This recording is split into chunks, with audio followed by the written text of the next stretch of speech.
just couldn't see it.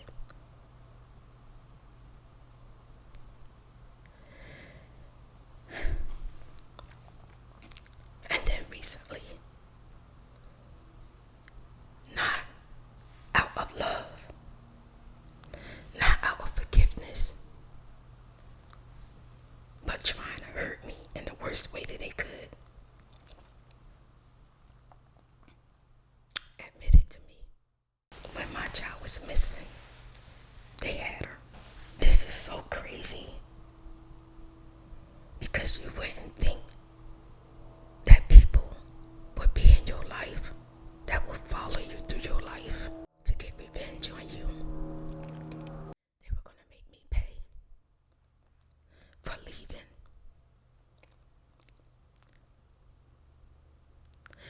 They was going to make me pay for choosing my daughter over them.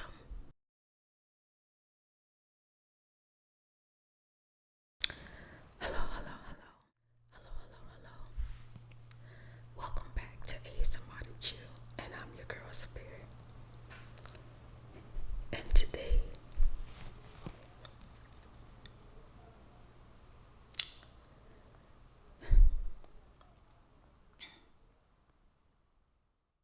I'm going to talk to y'all.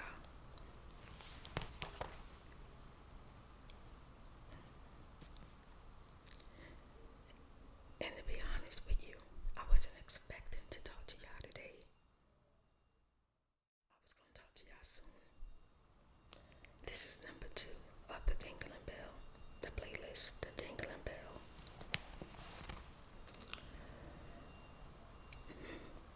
I am sad.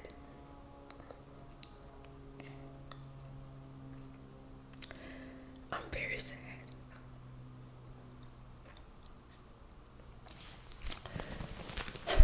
This is not an ASMR Bible reading session. Some evil is you have to go in it with God.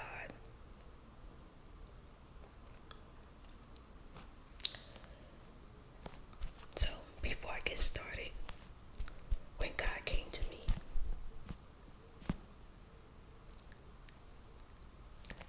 last night, he told me what to read. Told me exactly what to read, and I'm going to read it, and then we're going to start. Thank you for being here. Thank you for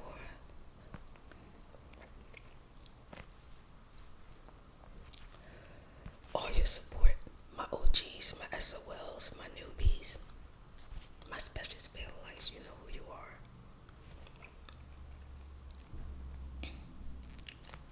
And if you're new, you may not have any clue or understanding.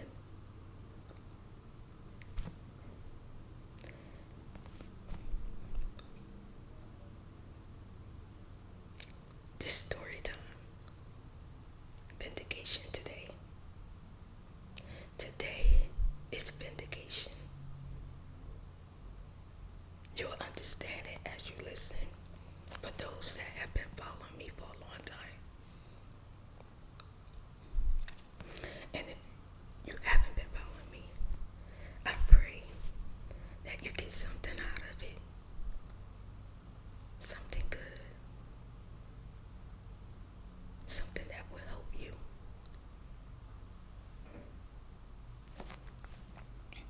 I don't know who needs to hear this, watch this.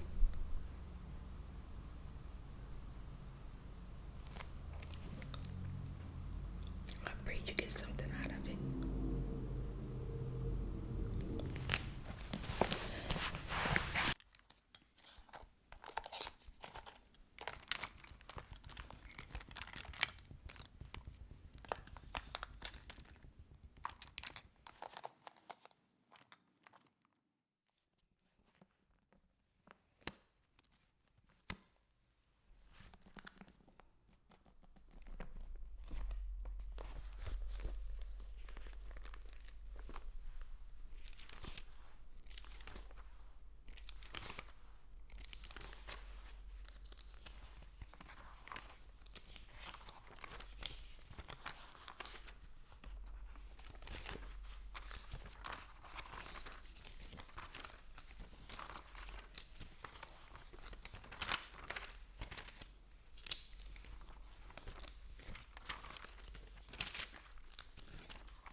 is Sunday.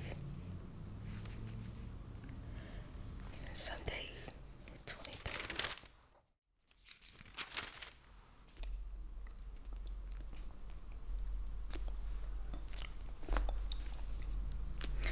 And I'm going to be reading from Psalms 23rd. Book of Psalms.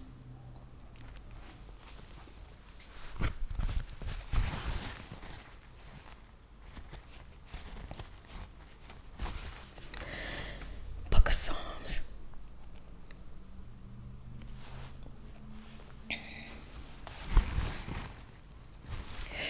And I'm going to be reading from Book of Psalms. And also,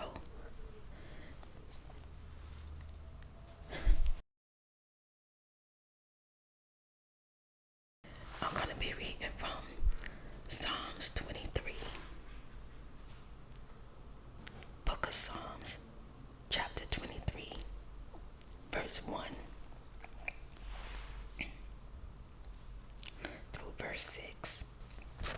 You want to remember it.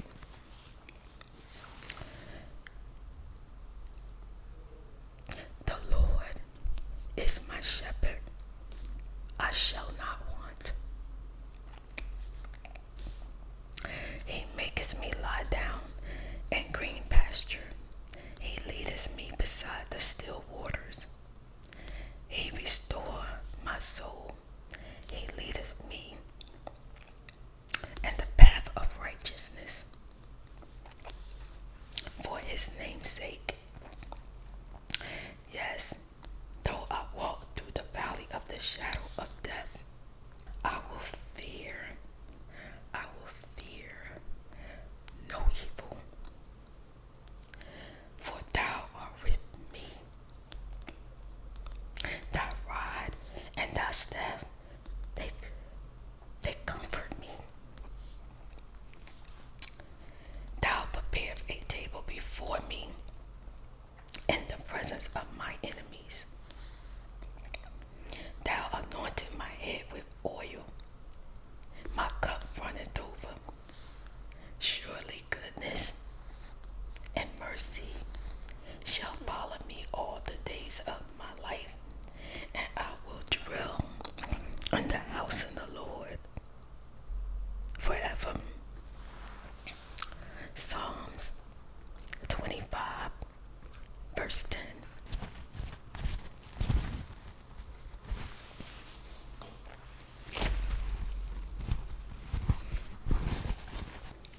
Psalm 25.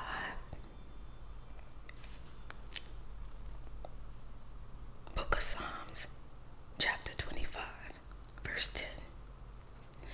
All the path of the Lord are mercy and truth unto such as keep his covenant and his testimony.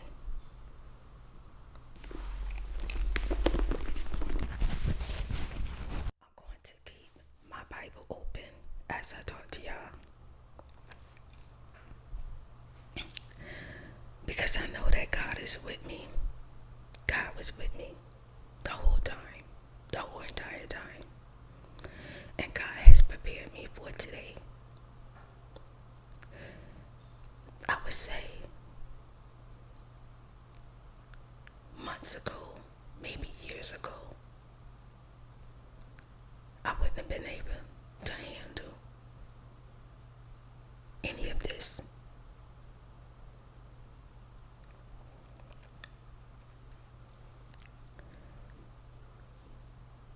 But because I've been working on myself, I allowed God to get me ready and to prepare me for what he knew was coming, and that I would be ready. I would be able to handle whatever was coming.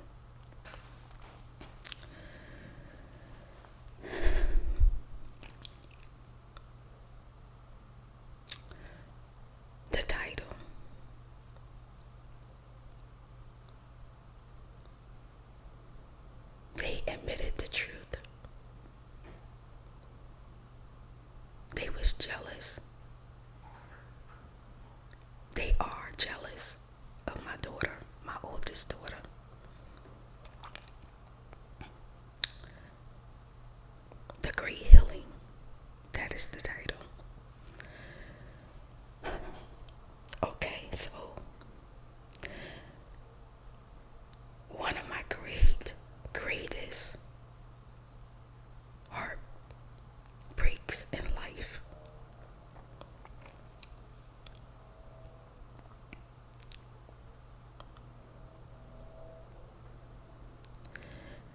was when my daughter was missing and I couldn't find her.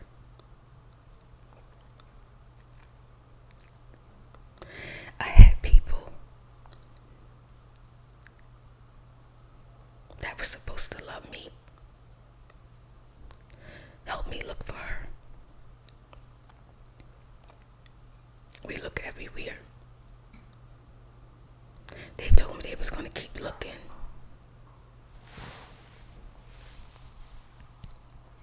Every time they called me, they would tell me sightings or where they thought they saw her at. And then I would travel all night, back and forth. I've been going through different things in my mind, just trying to understand everything that took place. And because I already did story time, I'm not going to go into it today. Maybe in season 2, I will do an update to the first story time. But right now, it's not about the details right now. It's not.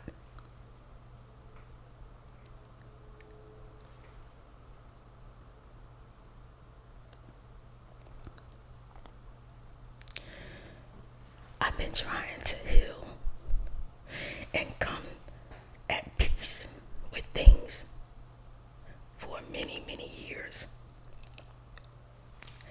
And sometimes out of nowhere,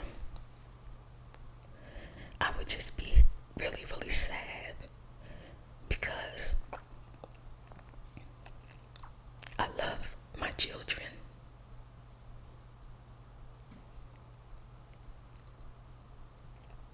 I love my kids. And sometimes I felt incomplete. So no matter how terrible of things that have taken place,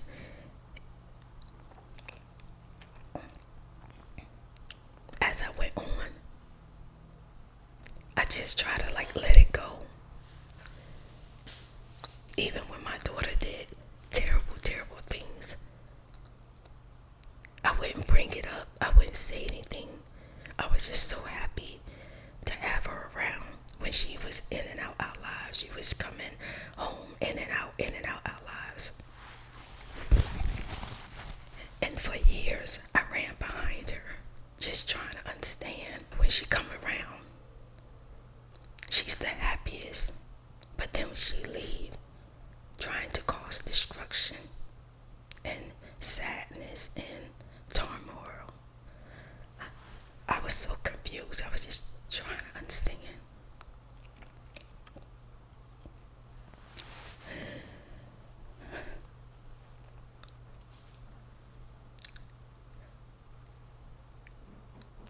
When my daughter left home, she was in high school.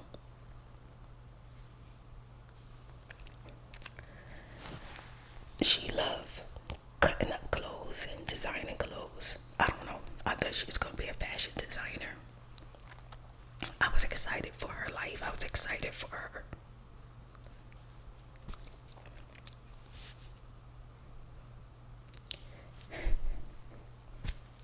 I made sure she got to school and I picked her up.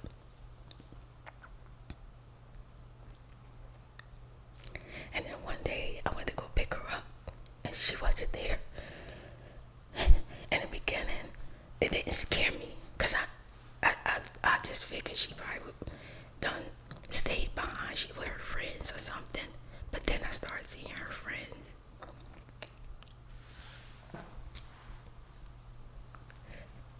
And they start telling me different things.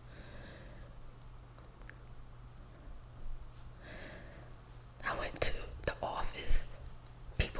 The school was almost empty. People would leave. It was getting empty and just walk out the door or walk down the hallway, or I come outside and she's there. She wasn't there. It was very traumatizing.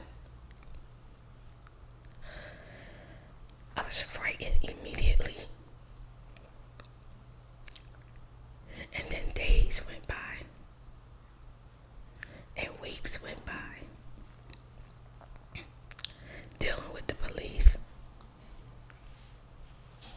Giving them all the information I can think of. Going back and forth.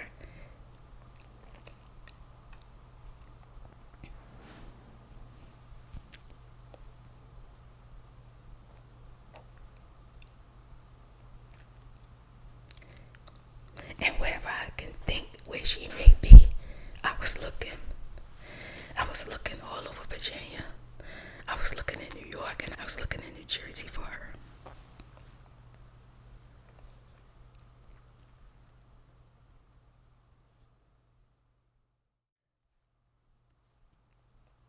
I recently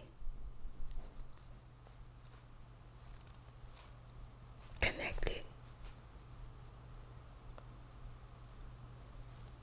back with family.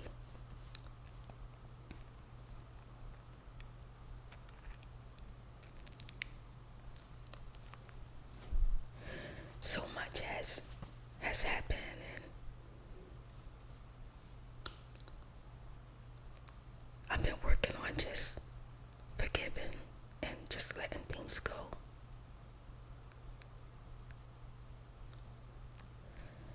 And when I was contacted,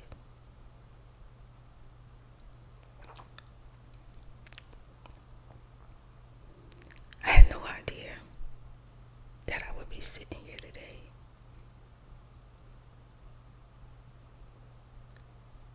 Talking about this. I was made to feel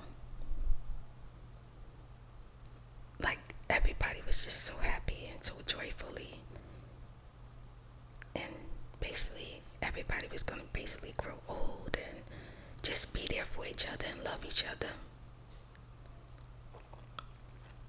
So no matter what terrible things happened in the past, I left them there.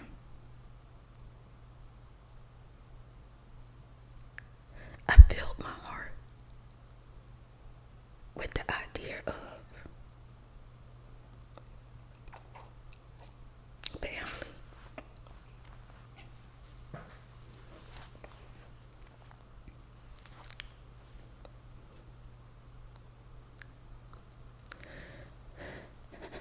When I was younger,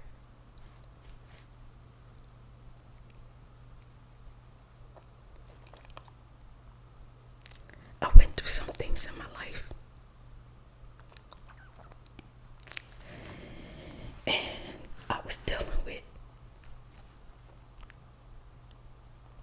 humiliation, abuse, meanness. And I had got to a point in my life that I felt like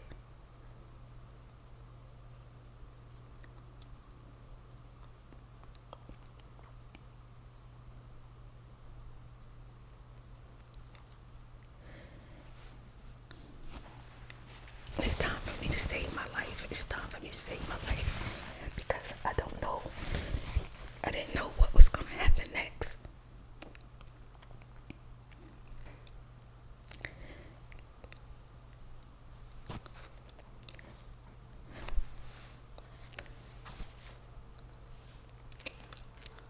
Me and my siblings' dynamics. I was born first. And I remember some things, I don't know if people could remember anything when they was 2, but I can. I have a great memory. Unless I just decide to block some stuff out. Some stuff I was able to block out, and some stuff I just learned.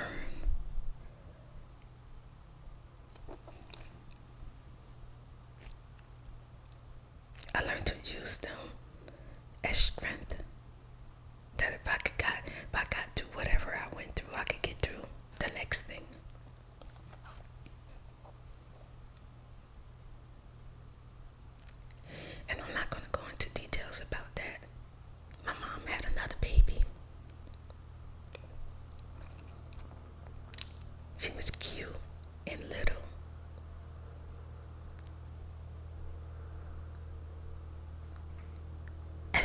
just remember just kind of feeling like I needed to protect her.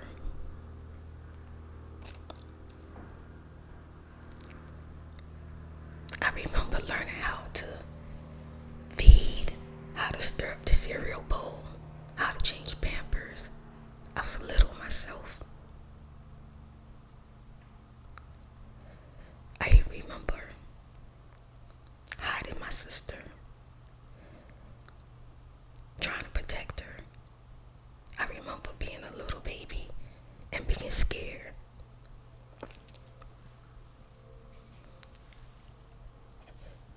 And being scared for my sister.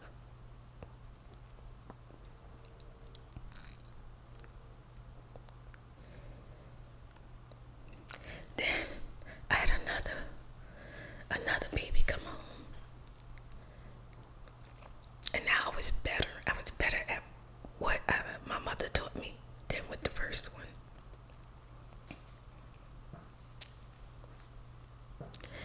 I couldn't really hold this one too much. This one kind of grew really fast.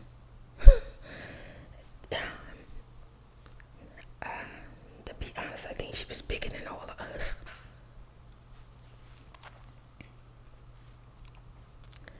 But then my mom had another baby.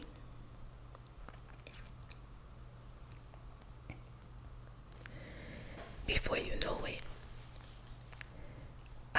I was cooking, I was cleaning, I was babysitting. I still remember the kitchen table seemed really tall, and that's because I was short. But I didn't know I was little and short. I just remember the kitchen table just seemed really tall and really big. And I remember like waiting at the door, kept checking the door, waiting for my mom. I thought it was, I don't know, I didn't know it wasn't normal for a mom not to like really come home. But when she did come home, she said I did a good job. I made sure the house was clean. I made sure the kids were safe. I made sure they ate. I did their hair. I played with them. I teach them what I could. I helped them.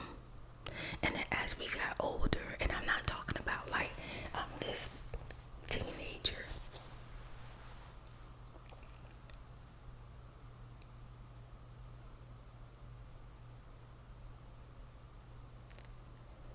I started beating my sister.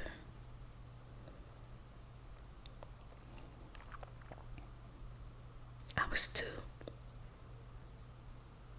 By the time I started fully babysitting,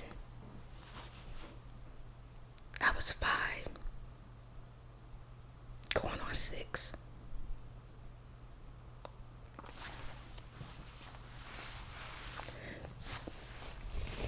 I was climbing the kitchen cabinets, trying to find food. Trying to do like my mother do, go in the refrigerator and make anything work.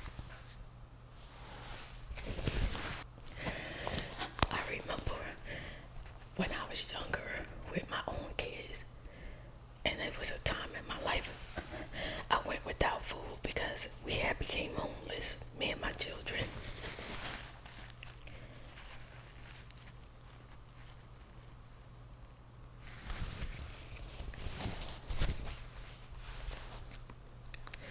And I experienced homeless after my daughter ran away.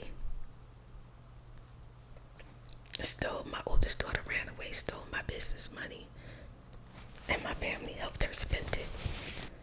Just going without. And whatever I bought, I would let my son and my daughter share it. And they'd be so hungry. And then they would say, "Mom, you're not gonna eat none. You don't want a piece, like a hot dog." I would buy a hot dog and split it between them 2.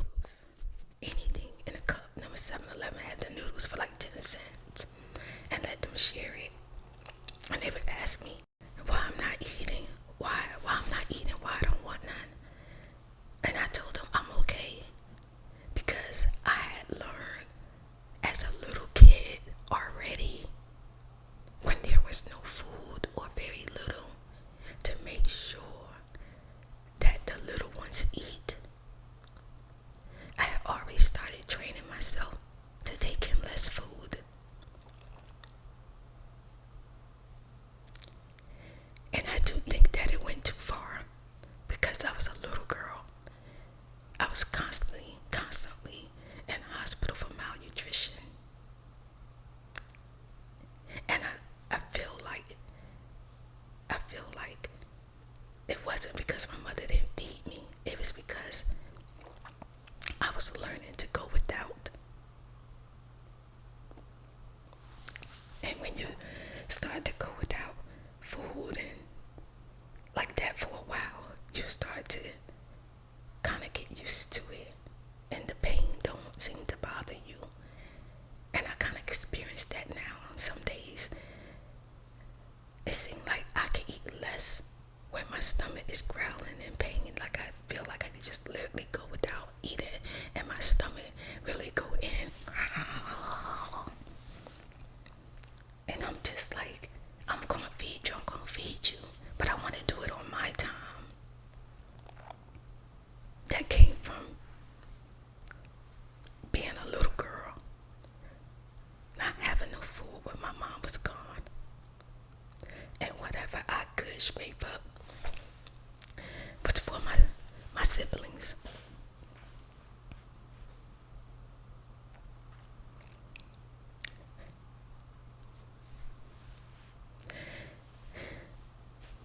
When my mom did come home, sometimes she was so proud of me. I got to go outside. I got to go play. And when I went out and played, my siblings were still babies. They couldn't go. By the time they got like 5 and 6, yeah, they were able to go outside and play with me. But by then, I was like 8 and 9. But when I was 6 and 7, and before 8, I was playing by myself. I had my own friends. And then when they were able to go outside, I had to make sure I watched them. I couldn't take my eyes off of them. Like my mother instilled it in me that my siblings were my responsibility. I do believe that contributes to me being the parent that I am today. I do feel like I am overprotected when it comes to my kids. And I do feel like if they want to stay with me forever, they can. I will never put them out. I'll never put them in the street. I'll never tell them they have to leave. When they're ready, they can just do whatever. So when my daughter was gone, missing, I was never going to be the same. I will be forever changed. There were some things that I didn't forget. I don't even think I blocked them out. I just didn't connect the dots. I didn't understand. There was pieces missing. And when there's pieces missing, you have intuition, but sometimes you can't put all the pieces together by yourself. I went through something so much. I was going through so much. And I'll be completely honest. I was so tired. As a little kid of being hurt in the worst ways. So the last time I came home from school, I was literally beat down like a woman in the streets in front of people. When I got off the floor, I only had enough strength to walk out the door. That's all. When I left, I didn't know which way I was going, who I was going to go see, who was going to help me. I had no idea. But I prayed. I was talking to God the whole time. And it was still daytime because I just got home from school.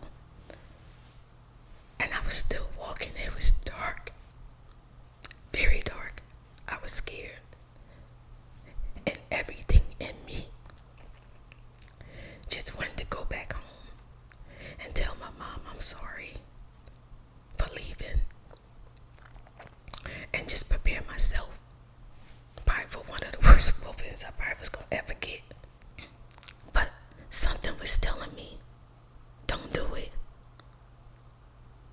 Keep walking. Till this day, from the time I was going on 13 years old, I have not came back. I have not lived with my mom. I've been on my own ever since.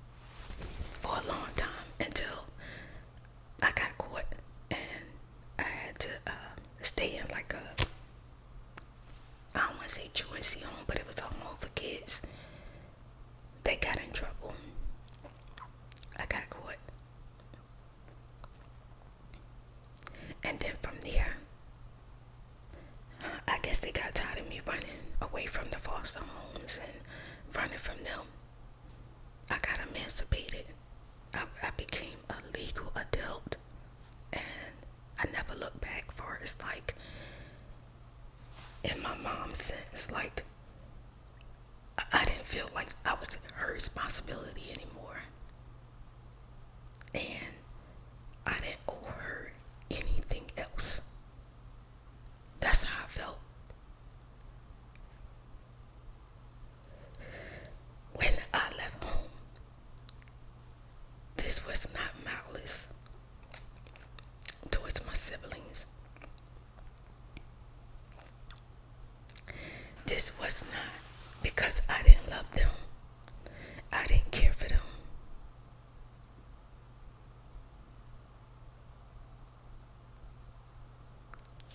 The whole time that I lived at home with my mom, when someone got in trouble, I got the beating.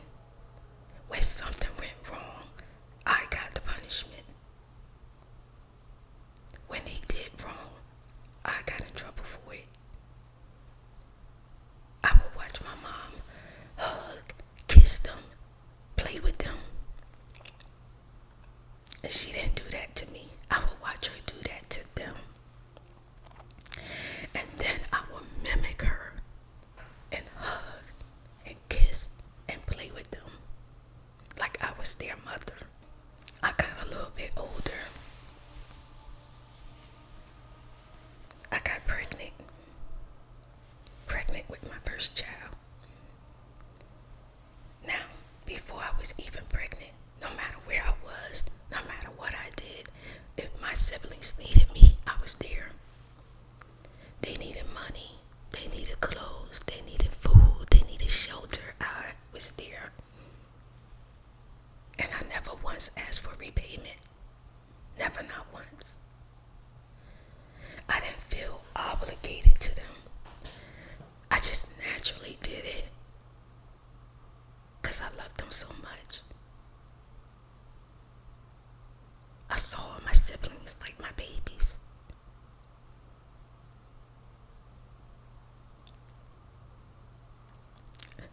I have a love for them that's so deep rooted.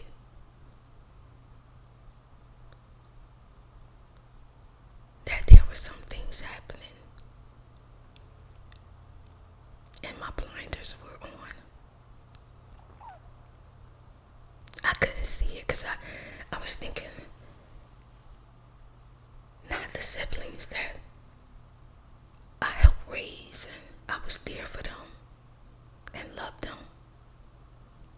There's no way they would commit such evil against me. I just couldn't see it.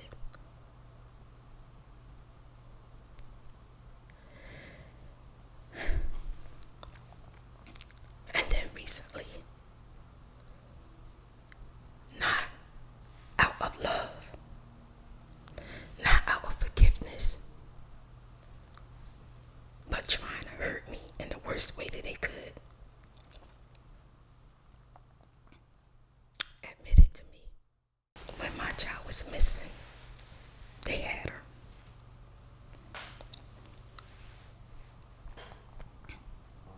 I worked so hard when I was younger. I owned a florist. This was at the time that I only owned one. Yeah, in my life, I owned a lot of florists. But I only owned florists in Virginia. Nowhere else. The only place in Virginia.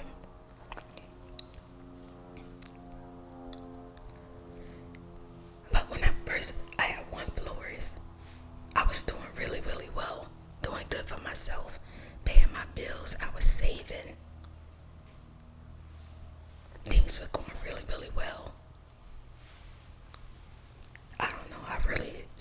children having a really bright future because I finally did it. I finally created a business and it was successful. And then one day,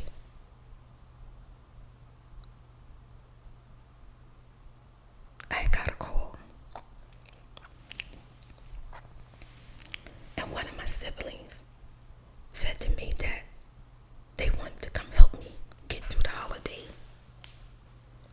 And I remember telling them no because I already had the help. And they was telling me that they need this, they need money, they need this. And they got kids, stuff like that. So I agreed for them to come help me. And I agreed that I was going to pay each one of them $600 a piece.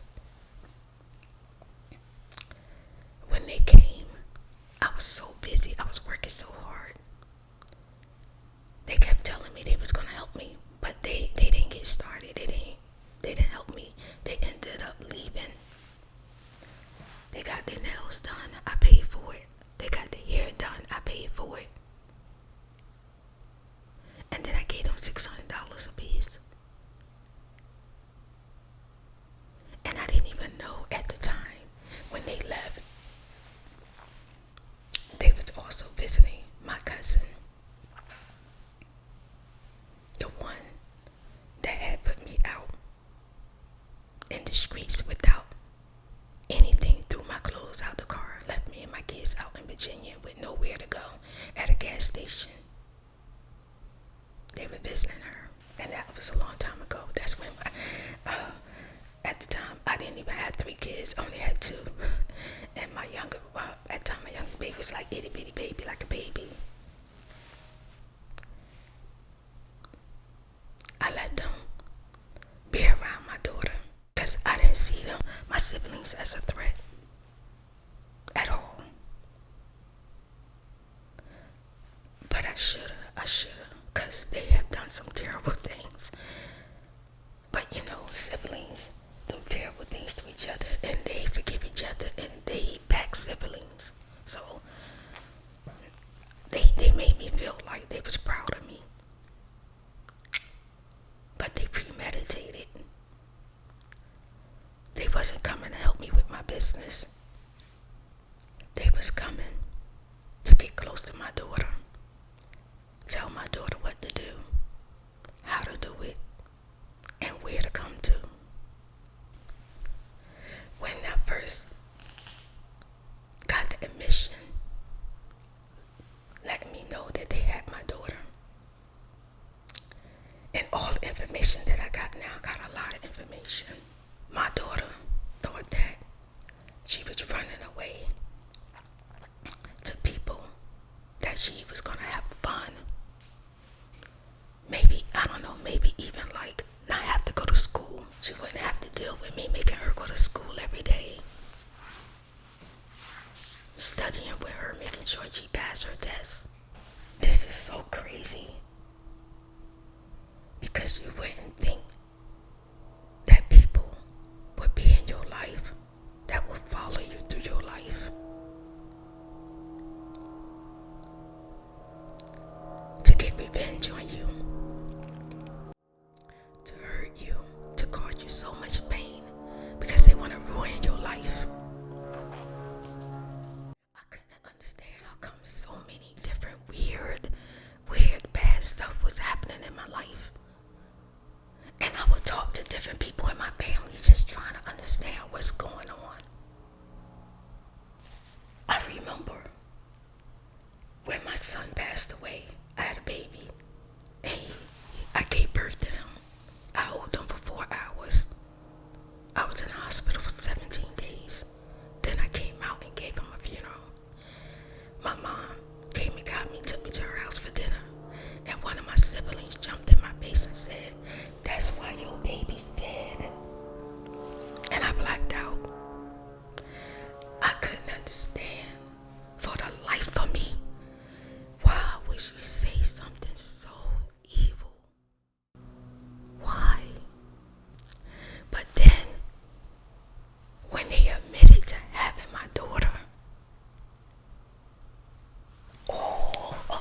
answers, all the little puzzles, and all the information that I got.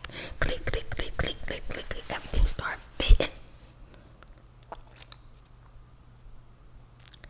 When I left home,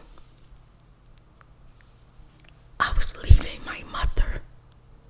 I was leaving the humiliation that I felt that was happening to me.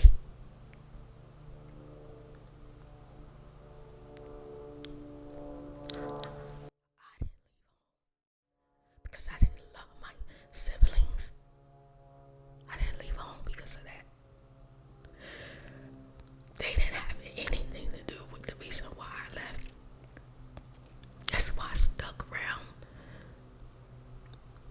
That's why I was there. Every chance they asked, every chance they needed me, that's why I was there. I did have a baby. It was me and my baby in the world. And I was happy. She motivated me to want to be somebody. She made me want to be the best mom. And I did focus on her. I did. But I didn't know. Because I focused on my daughter, that my siblings that day would become jealous, angry with me because I left home. And I heard it 5 million times. You left, you left. They kept saying that. I was talking to my mom one day, and I told my mom that I'm hurt because when my siblings contact me, you know what was the first thing I did before we even started rejoicing? I apologized. I said I was sorry. I said I was sorry that I left. I told each one of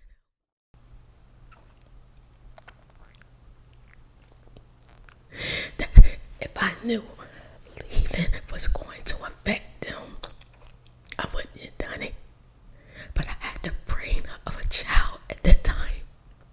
I couldn't think like that. All I could think about was that I couldn't take another kick, another hit, another embarrassment, and another name calling.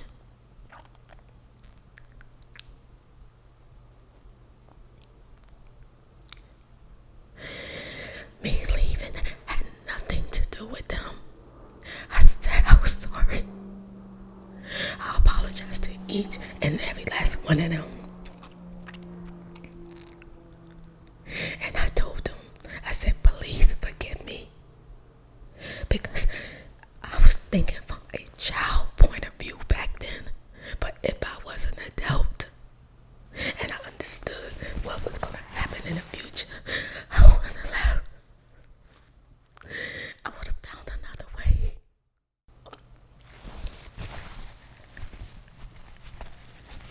But I felt at the time that if I didn't, I probably wasn't going to make it to be an adult. And they told me, you ain't got to worry about that. That's okay. You ain't got to feel bad about that. That's what they said. And I did. I took it in.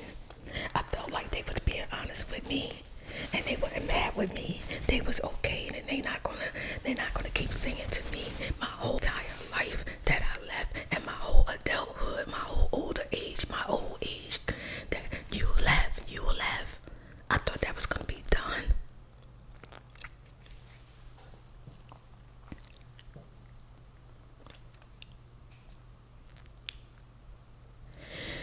They were lying. They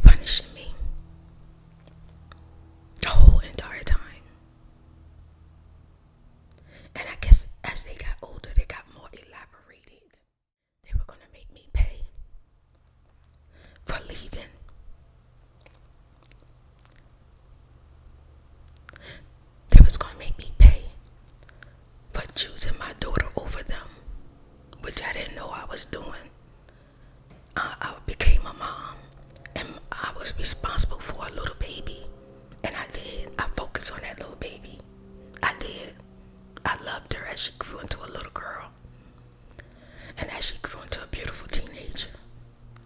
And then they preyed on her. They preyed on her because they were angry with me for leaving them behind. For going out there and living my life and trying to find a way to make it. I was surviving.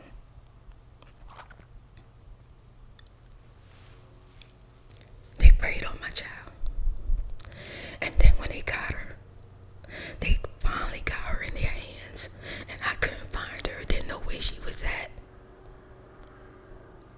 She was beat up.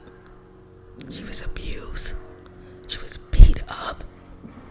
She was beaten like a grown woman by them. She was a child. They aided and abetted in her. I know people don't like to say the word prostitution, but that's what it was. Then they laughed and talked about her. They used her for whatever money she can get. She was constantly fighting for her life with them, dealing with them.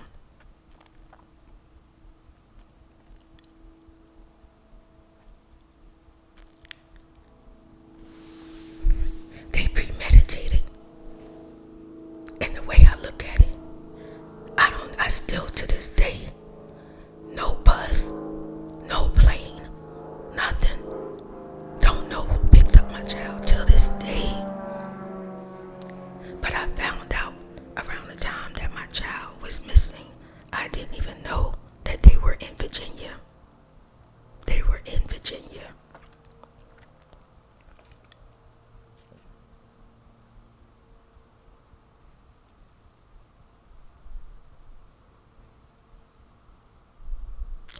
They made my child believe that she was their family. I don't know all the little ins and outs. I only got few pieces of the information. But what I do know is they made sure that my child would never accept love from me. Would never accept the fact that her siblings love her. She would come around us in and out our lives and be so happy, and then out of nowhere,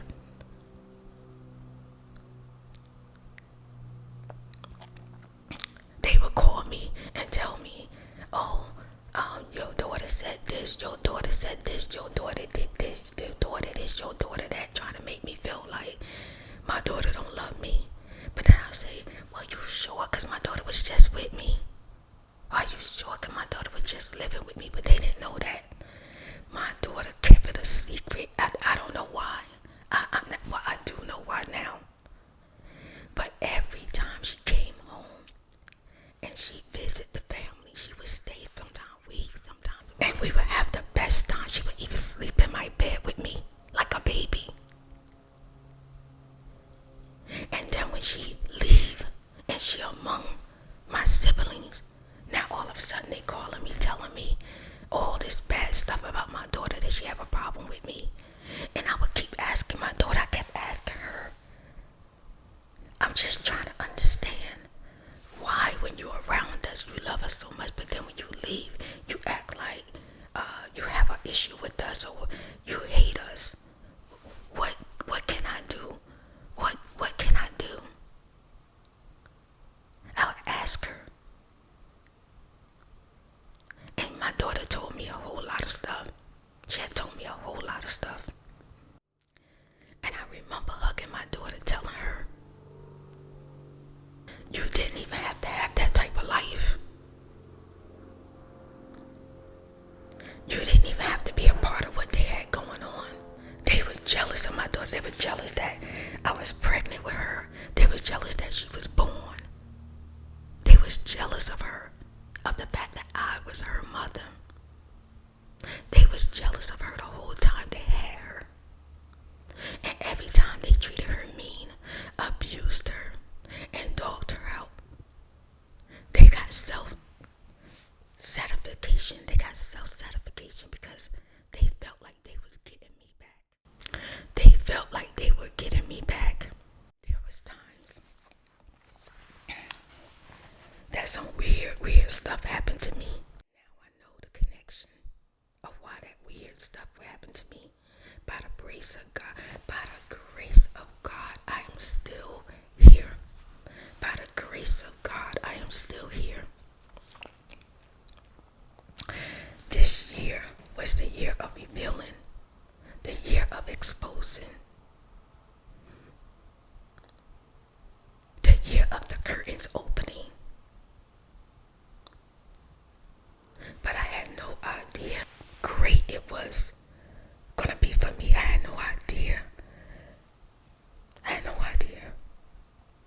dream, I was moving really, really slow. I was moving very slow, and my son and my daughter told me they was gonna hold me on each arm so that I could walk faster because we had to get out the building. When I looked out the window, it was a giant, giant, giant church.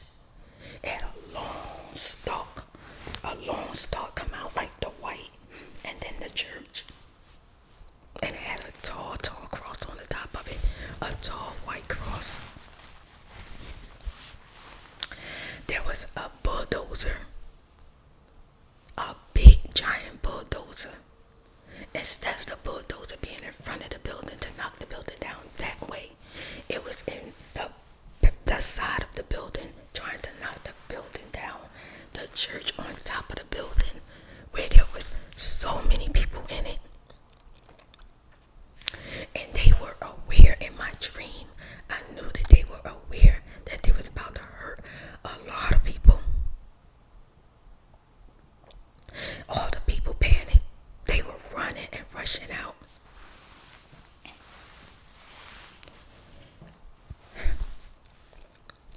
Me, my son and my daughter, we were the last ones coming out the building. And the people were on the side and they were screaming, "Run, run, run." And the church, the bulldozer was hitting the dirt so hard that the church was coming. And it was so big. The building was like this and the church was like big, It was going to hit it and the building was going to be gone. In that moment, I told my kids to leave me, to run.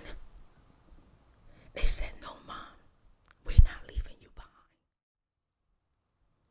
They grabbed my arms. I was in pain in my dream, and I was trying.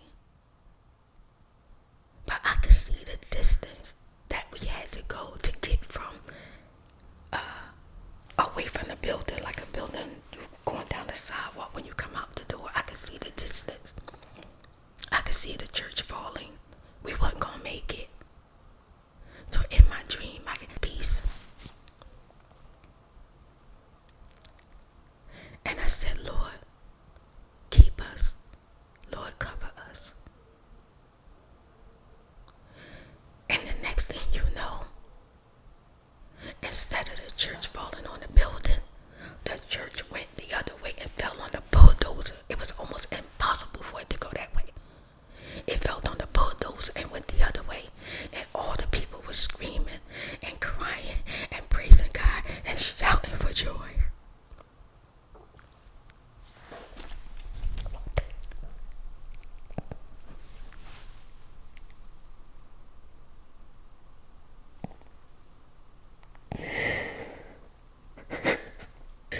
The whole time,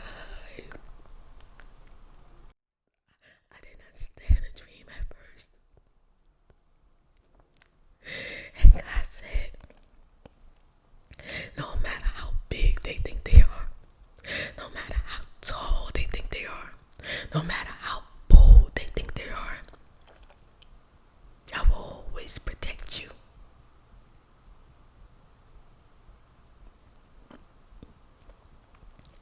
And then right after that dream, everything started to unravel. Whatever relationship I thought I was going to have was not going to take place. It was not happening. It was falling apart so quick. And in my mind, I was praying that it's going to be okay. Everything going to be okay. I can handle this. It's just a little bit of picking, a little bit of nitpicking. I'll be okay. We still going to be close. There's no relationship. God came to me last night. He told me, remember them. And I see them.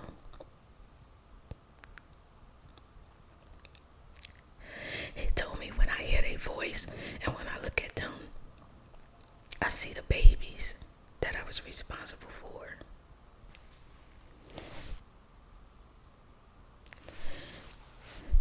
Then God said,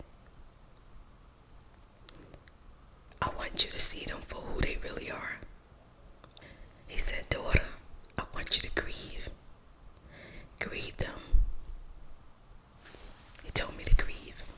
He told me to let them go. Because we all want to believe that we're going to be together in the afterlife. That we all going to see each other one day. I know, like, in life, I've been hurt. I've been upset with my family. With them. I have. And I always felt like it might be a glimmer of hope. And I didn't never really fully, completely shut the door. I never fully, completely moved on. Then God told me, I know how you feel. They are your physical siblings, but they're not your siblings in Christ.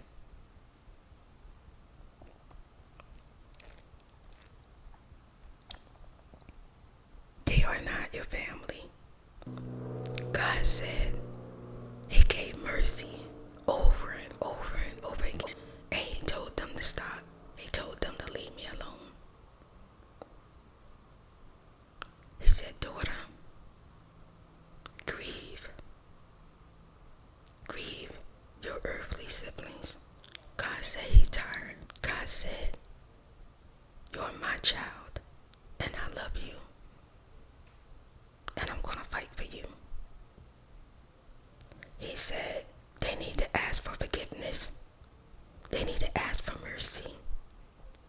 And He's done. He's done.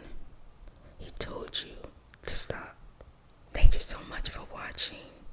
I pray whatever you're going through out there, that God give you understanding and wisdom and help you come to terms. And most of all, that He grant you peace. Peace in your life. And I know God got me. And I know it's not going to be easy. It's not easy. But I'm going to do it. He said, don't look at them as my babies, the little girls I once knew. But look at them for who they are, who they truly are. He said, stand behind me. I got you. I'm still alive. One day, maybe in season 2, I'm a bullet point every single time that my life was being preyed upon. And I had blinders on. And every single time, I got a call. Yeah. God said, you're right. He won. God said, you're right. He won. He won. Because you will not put His child in danger or prayed against their life again. Not ever. I pray that God have mercy on you. Whatever it is that y'all going through out there in the world, I send you love, joy, peace, and most of all, strength. In Jesus' name.